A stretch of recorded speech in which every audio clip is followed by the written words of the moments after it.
Hello.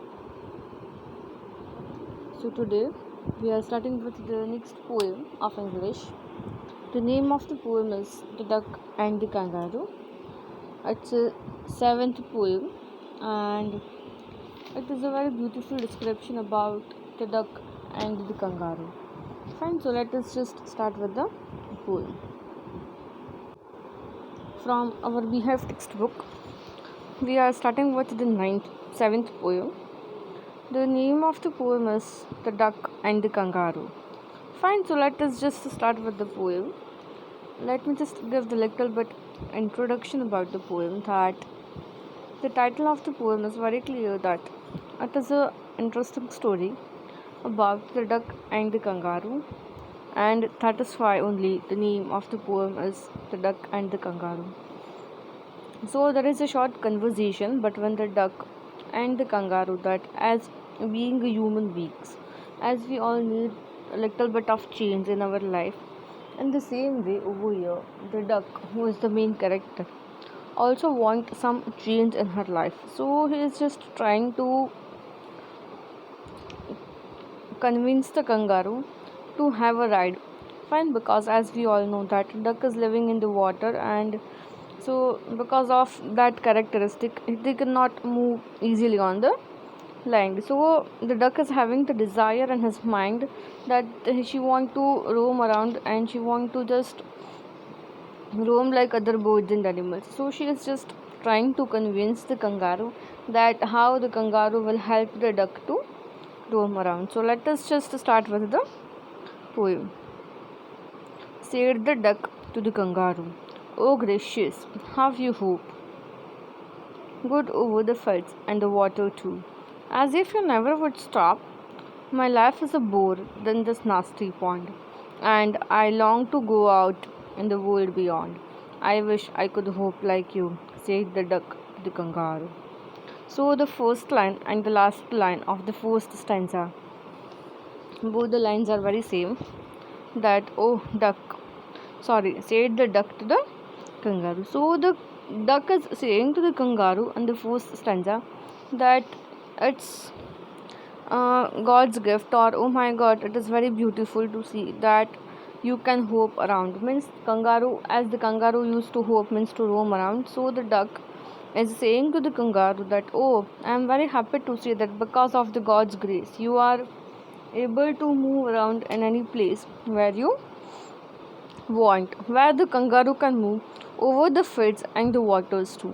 So if the kangaroo want to move around the fields, he can easily move around the fields, and if he want to move around the water, he can easily move around the water as well, as if you would never stop. So the duck is saying that by seeing at you, I can just imagine that you are hoping such in such a beautiful way that it just seems like you will never stop moving from here to there. So the duck is now saying that my life has been boring in this nasty pond. Means nasty means in this pond, and the duck is saying to the kangaroo that in this nasty pond, nasty means a bad or an unpleasing pond.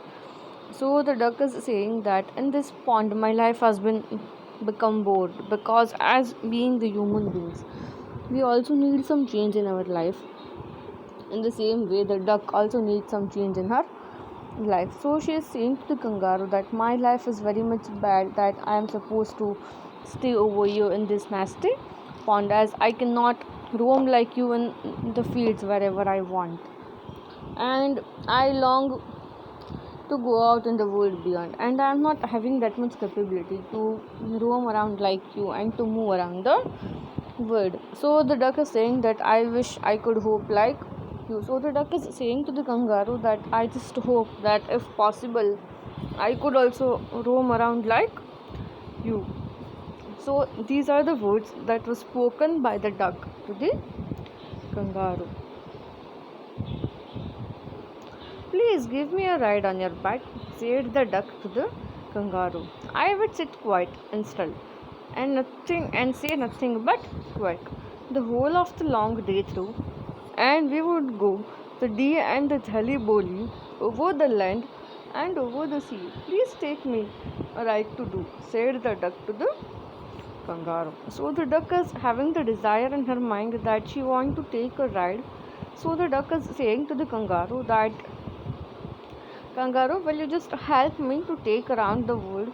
I promise you that I will sit stable or I will sit straight on your back. I would say nothing except quack quack. Quack is the sound that is produced by the duck. So the duck is saying that except quack quack, I won't say anything. But will you please help me to move around the whole day long? Means to we will roam for the whole day. And we would go to the D and Jali Boli. D and Jali Boli is the name of a. It's not any name of any place, but it's a place, imaginary place that has been created by the poem in this poem. So we would go everywhere, and we would also roam around the land and over the sea. So the duck is saying to the kangaroo that please take me a ride.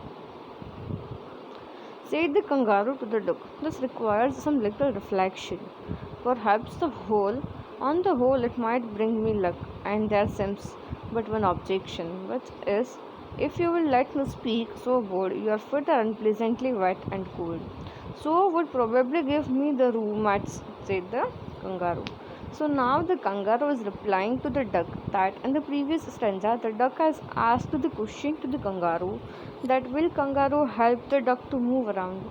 So now the duck is saying to the kangaroo that no, I don't have any objection in taking a ride with you, but the major problem is that over here in the last line it is written room at sea.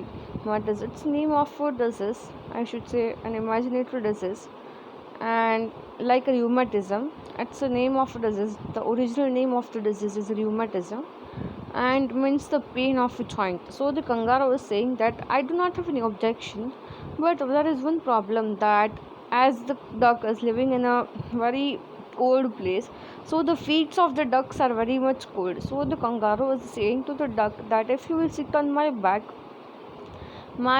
will also be very much, we should say, cold, or it should get dry, and after that I will face the problem of rheumatism, means the pain of joint. So because of that problem I won't be able to take you to the ride, said the duck. As I sat on the rocks I have thought over that completely. So the duck is now replying to the kangaroo that as I am sitting on a very cold place, I am sitting on the rock, I have thought of this as well, that I had brought 4 pairs of worsted socks which fit my wet feet neatly. So the duck is saying that as I am sitting on the rocks and my feet are very much cold, I have also brought the 4 pairs of roasted socks. Roasted socks means the pair of socks which comes in the shape of the legs of duck. So the duck is saying that I had brought the 4 pairs of that socks which I will wear it easily. And to keep out the cold I have brought a clock, and every day I cigar a smoke.